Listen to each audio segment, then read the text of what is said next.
Kalau orang Kalimantan bilang itu kempunan gitu. Ya, terus saya ke orang pintar, terus diobati, terus ada keluar sesuatu dari tubuh saya dan sebagainya.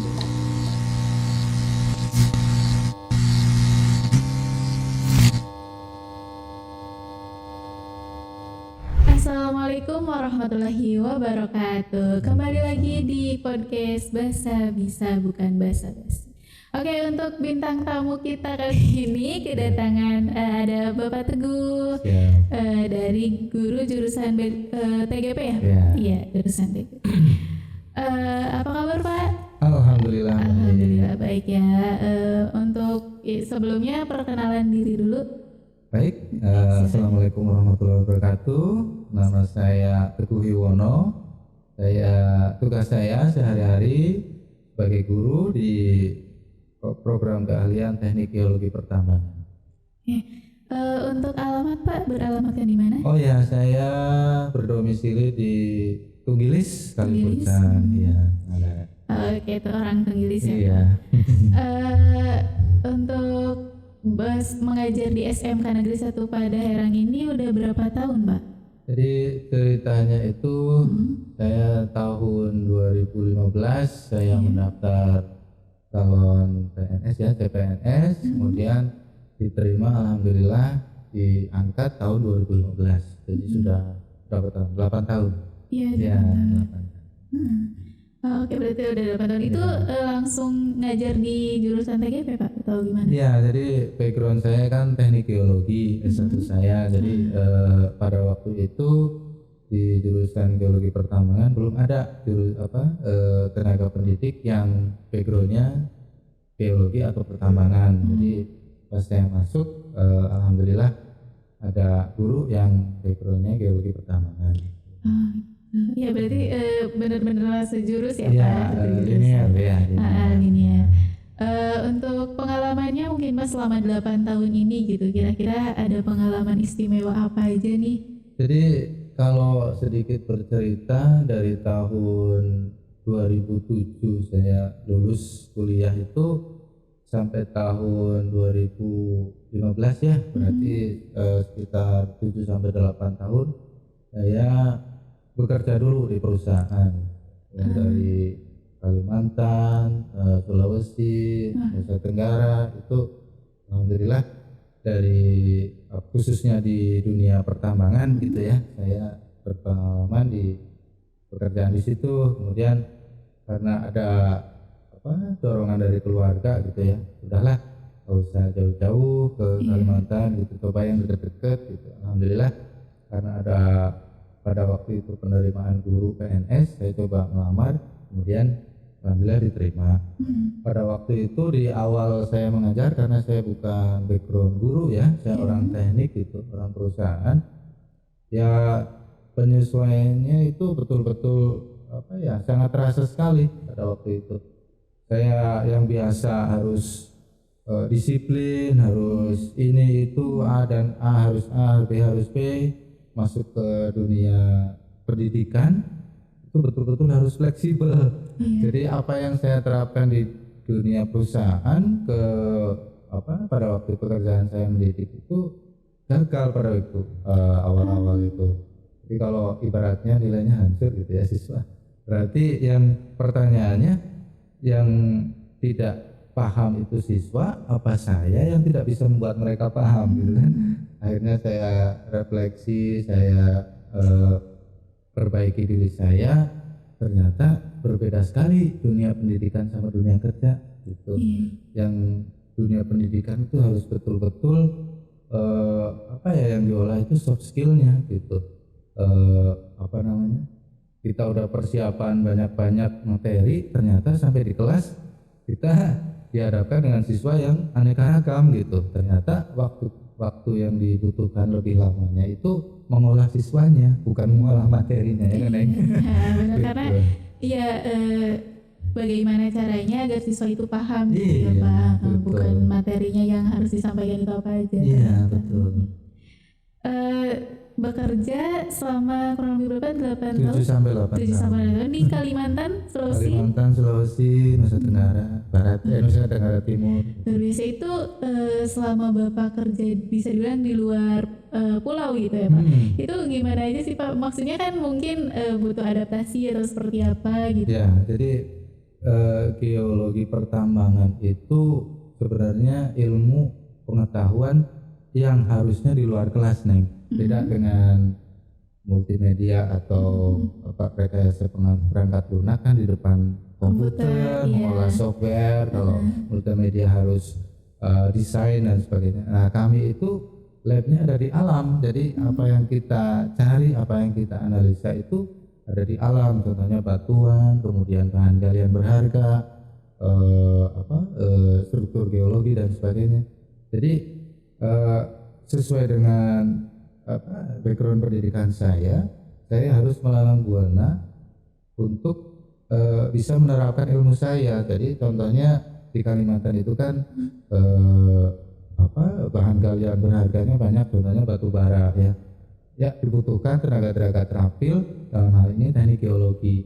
Jadi apa yang saya terapkan ke siswa juga seperti itu. Artinya kalian berbeda dengan mereka yang di BDP, mereka yang di ULP, mereka yang di foto. Kalau kalian itu harus betul-betul menjiwai pembelajaran itu seharusnya di alam. Artinya 30% di ruang kelas, 70% praktik gitu, praktik lapangan. Gitu.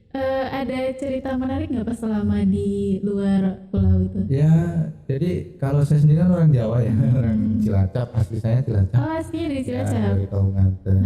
Jadi contohnya pada waktu saya harus ke Kalimantan itu berhadapan dengan orang pribumi ya, dalam hal ini suku Dayak, suku Melayu, suku Tionghoa juga ada. Jadi betul-betul berbeda dengan kita yang ada di Jawa, adat istiadatnya begitu. Contoh kecilnya, apabila kita ditawari makanan sekecil apapun harus mencicipi lah. Kalau tidak ada aja yang terjadi dengan kita. Kemudian kalau kita ke Nusa Tenggara Timur, daerah Kersang, batuannya batu gamping gitu ya, jadi sulit air, jadi mandi pun jarang dan sebagainya.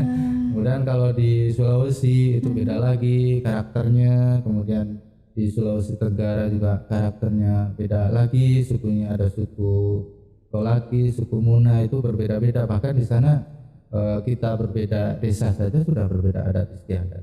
Kalau di Jawa mungkin hampir sama lah ya. Kalau di sana beda kabupaten itu sudah beda istiadat. Jadi menyesuaikan aja iya, Pak. Menyesuaikan. Untuk yang tadi tuh Pak, Bapak sempat menyinggung sedikit yang di Kalimantan, tapi Bapak percaya akan hal itu? Ya, saya sendiri pernah mengalaminya. Jadi pada waktu itu ya mungkin ini nggak bisa diterjemahkan secara ilmiah. Iya. Artinya pada waktu itu karena sifat saya orang Jawa ya kan, udah makan belum Pak? Sudah Pak, terima kasih kan gitu kan. Iya biasanya. Belum. Terus saya nggak mencicipi sedikit pun. Jadi anehnya itu kalau orang Kalimantan bilang itu kempunan gitu. Badan saya pegel-pegel gitu. Terus dipijetin nggak sembuh-sembuh, pijet gitu ya. Terus saya ke orang pintar, terus diobati, terus ada keluar sesuatu dari tubuh saya dan sebagainya. Jadi Kalimantan itu mungkin kalau dulu pada waktu itu tahun 2009-2010 mungkin magicnya masih ada ya, tapi nggak, sekarang udah modern. Kalimantan malah lebih Jawa sekarang gitu. Iya. Jadi pernah mengalami secara langsung. Iya. Berarti mistis ya. Iya, tapi mungkin bisa dibilang adat istiadat juga kali ya. Iya, adat istiadat gitu. Harus menyicipi walaupun sedikit. Iya. Terus ada yang bilang katanya kalau makan harus dilempar ke tanah gitu atau gimana? Jadi gitu. begini nilai moralnya. Jadi di Kalimantan yang pada waktu itu masih hutan dan sebagainya, tidak ada manusia gitu ya. Ya, apa yang ada di hutan itulah penghuninya. Jadi kita harus bisa berbagi kepada mereka juga. Misalkan kalau pas kita bawa nasi bungkus, masih istirahat, paling tidak permisi saya makan dulu itu nasinya dibuang sedikit gitu ya. Jadi menghormati mereka yang ada di sekitar kita saja, pohon, kemudian apalagi yang tidak terlihat ya, kita sebagai muslim kan harus ya percaya. Jadi sebagai penghormatan iya, aja sebagai kali. penghormatan. Bisa dibilang pengalaman yang luar biasa nggak sih Pak, keluar pulau bekerja di sana gitu? Alhamdulillah sama Gusti Allah saya diberikan pengalaman yang begitu berharga ya, yang saya bisa ceritakan kepada siswa saya. Ya siswa mah lebih tertarik kepada cerita kayak gitu dan mata pelajaran. Iya, tapi intinya kalau saya berpesan kepada kalian ya, yang siswa gitu ya, dimanapun kalian pergi, dimanapun kalian berpijak ya harus selalu dijunjung adat istiadatnya, harus ikuti daerah tersebut,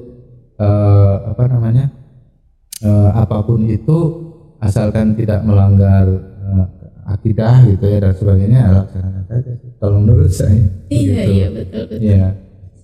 Jadi harus bisa menyesuaikan ya Pak. Tapi selama 8 tahun itu ada nggak sih kayak rasa lebih ke senangnya atau ada rasa banyak mengeluhnya gitu Pak? Ya betul. Jadi kalau kita di alam ya, contohnya saya pekerjaan saya di hutan gitu ya. Hiburan saya banyak nih, jadi pohon yang masih hijau, burung-burung berkicauan dan binatang yang masih lengkap dan sebagainya, itu nilai positifnya. Kalau nilai negatifnya ya saya jauh dari keluarga, saya jauh dari anak istri, saya jauh dari orang tua saya, dari saudara. Bahkan kalau di hutan itu saya sampai bisa 2 minggu di hutan, tidak keluar ke kota gitu ya. Saya bawa barang perlengkapan sembako gitu ya, dibawa untuk 2 minggu di sana ngecamp, kemudian keluar lagi setelah 2 minggu. Jadi apa yang bahan makanan yang sudah kita bawa itu harus cukup untuk 2 minggu begitu.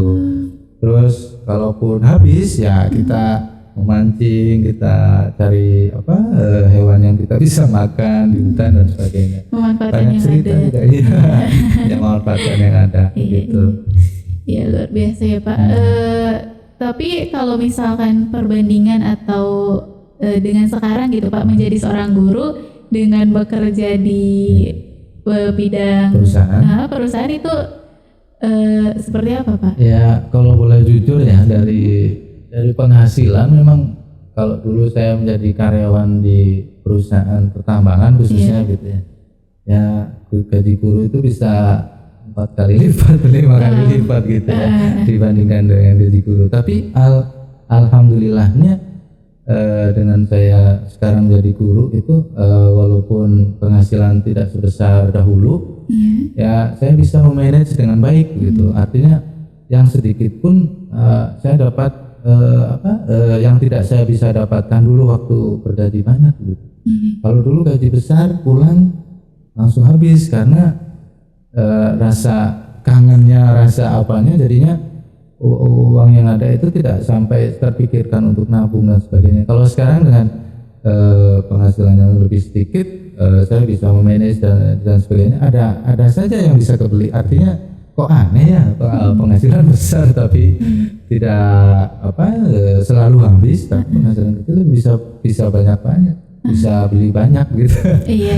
Gitu. Mungkin kalau berpenghasilan banyak itu lebih ke jarang berkecukupan gitu Pak. Jadi kayak ngerasain itu kurang karena ngerasa punya kali ya Pak. Ya ada ungkapan kan, penghasilan besar juga pengeluaran besar. Iya sih Pak, benar. Iya. Berarti perpindahan dari bekerja di perusahaan sampai sekarang menjadi guru itu motivasinya hanya ingin dekat dengan keluarga aja atau ada motivasi lain Pak? Ya motivasi yang lain selain itu mungkin karena persaingan saja sih. Jadi yang muda-muda ini kan muncul ya, lebih kompetitif, lebih kompeten, lebih segar badannya dan sebagainya. Akhirnya kalau kita tidak bisa menyesuaikan diri ya pasti akan, walaupun lebih muda bisa saja tersalib gitu. Nah, saya itu merasa mungkin saya harus menimba ilmu lagi gitu ya. Tapi dengan bekerja di perusahaan kan kecil ya kemungkinannya untuk menambah ilmu dan sebagainya. Jadi dengan menjadi guru ini saya merasa diri saya itu ilmunya lebih terpakai, kemudian ada yang bisa disalurkan, ada yang bisa saya share kepada siswa dan sebagainya. Jadi kok rasanya ilmunya lebih bermanfaat gitu. Karena ada yang pernah bilang juga kalau sebaik-baiknya manusia adalah manusia yang bermanfaat untuk manusia lainnya. Iya, terima kasih. Iya. Terus selama jadi guru udah hampir 8 tahun juga ya jadi guru juga. Kira-kira tantangan terbesarnya apa sih Pak? Baik, jadi pada waktu awal saya menjadi guru itu memang saya harus menyelesaikan diri dari dunia kerja ke dunia pendidikan ya. Tuh, yang kedua itu ilmu ya. Jadi ilmu pendidikan itu kan tidak saya dapatkan di kampus. Jadi saya harus otodidak, saya harus memperkaya diri saya sendiri dengan cara saya bertanya, dengan cara saya mengikuti pelatihan mengenai bagaimana mendidik. Kalau susahnya guru itu kan mendidiknya. Jadi kalau tantangan terbesar dari guru itu mendidik. Kemudian rintangan berikutnya mungkin dunia yang tadinya seperti yang di perusahaan, sekarang di sekolah ini seperti ini ya, bagi saya juga suatu tantangan ya. Kemudian menyesuaikan diri dengan keadaan lingkungan yang baru, yang di sekolah seperti ini, serba seperti ini juga bagi saya juga tantangan. Terus yang berikutnya bagaimana saya bisa berbaur dari lingkungan kerja yang saklek gitu ya. A adalah A, B menjadi adalah B. Kemudian ke lingkungan pendidikan begini bisa saja berubah dan sebagainya juga tantangan. Terus pertama saya mengajar itu gimana ya, grogi ya, grogi. Ya ini cerita saja karena saya tidak pernah berhadapan dengan usia yang di bawah saya. Jadi pembelajarannya kan pembelajaran bukan pembelajaran orang dewasa ya. Kalau yang dikatakan A semuanya langsung A gitu ya. Tapi kalau ke siswa ini A banyak sekali persepsi gitu ya, banyak sekali pertanyaan dan sebagainya, itu yang menjadi tantangan bagi saya. Untuk adaptasi dari perusahaan ke jadi guru gitu ya Pak. Adaptasi. Itu Bapak belajarnya otodidak atau misalkan Bapak sampai mencari-cari ini referensi atau seperti apa Pak? Ya, yang pasti tadi itu ya saya bertanya kepada rekan senior, kemudian yang kedua saya mengikuti pelatihan, saya mengikuti pengembangan diri. Terus tapi yang paling utama saya juga refleksi ya. Saya refleksi pada diri saya, apa yang kurang dari saya. Itulah pertanyaannya yang tadi itu. Siswa yang tidak paham atau saya yang tidak bisa menjadikan mereka paham, itu terus saya berikan kepada diri saya refleksi. Iya. Terus untuk metode pembelajaran nih Pak, biasanya Bapak menggunakan metode apa biar anak-anak itu bisa menjadi paham gitu Pak untuk sekarang gitu? Betul, jadi awalnya itu ya karena ilmu pendidikan saya kurang ya, ilmu mendidik ya. Jadi awalnya itu saya ceramah terus, tapi ternyata itu tidak berhasil. Yang saya kuatkan sampai sekarang, saya terus menguatkan diri itu ternyata tingkatan lebih tinggi dari itu anak itu diaktifkan mengaktifkan anak, artinya siswa itu harus eksplor materi sendiri, kemudian berbasis project, kemudian kalau bisa mereka teaching each other, jadi saling diskusi dengan satu sama lain gitu ya. Kemudian tingkatan yang paling tinggi lagi project ya. Jadi saya sering memberikan materi itu berbasis project. Jadi biar anak-anaknya menjadi aktif, menjadi lebih banyak berinteraksi juga mungkin ya Pak. Betul. Soalnya kalau pas ngajar itu selesai sudah dijelaskan gitu ya secara ceramah, ditanya udah paham belum? Iya. Ada pertanyaan ya.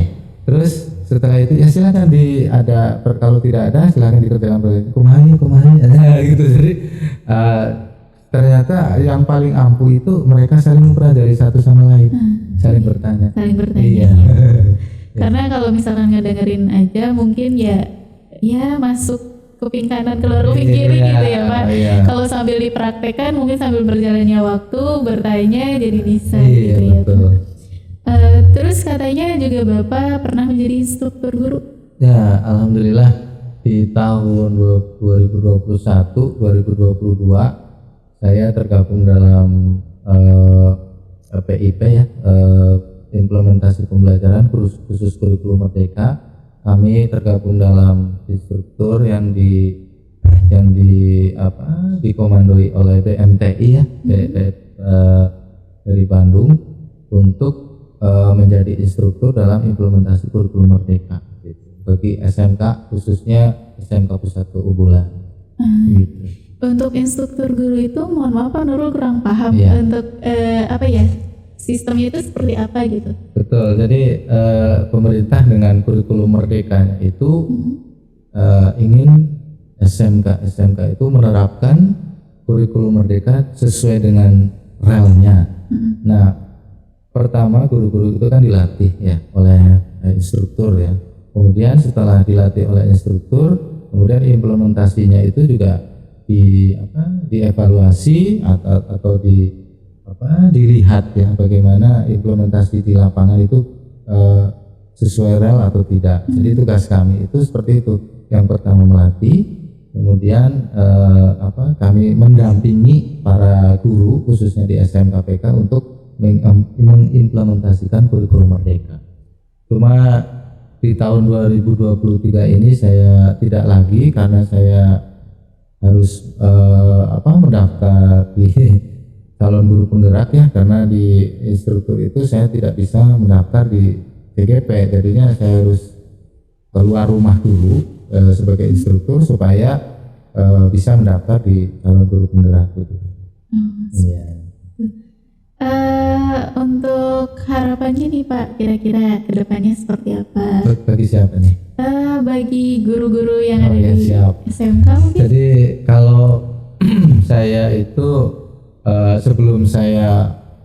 prinsip saya sebelum saya memberitahu orang lain, saya pastikan diri saya bisa, saya pastikan diri saya sempurna dulu. Ya, jadi kalau saran saya kepada teman-teman, rekan-rekan guru khususnya di SMK Padaherang itu harus terus belajar ya, semangat belajar, jangan puas diri, harus terus berefleksi, harus terus bisa melihat kekurangan diri sampai di mana materi atau pembelajaran tersampaikan begitu ya. Kemudian metode-metode pembelajarannya harus lebih bervariasi ya. Sekarang kan teknologi begitu besar dengan AI-nya dan sebagainya ya, banyak sekali metode yang Bapak Ibu bisa terapkan dalam pembelajaran metode sehari supaya siswanya itu paling tidak memperhatikan lah. Kalau ada yang diperhatikan pasti ada yang masuk kan. Gitu. Jadi harus lebih berinovasi bagi guru-guru. Mengikuti zaman juga karena biar siswa itu bisa paham, bisa memahami apa yang dipelajari. Kalau untuk siswanya nih pesan-pesan atau bagi kalian siswa peserta didik khususnya di SMK Padaherang, jangan berpuas diri ya, karena perubahan itu sangat cepat nih.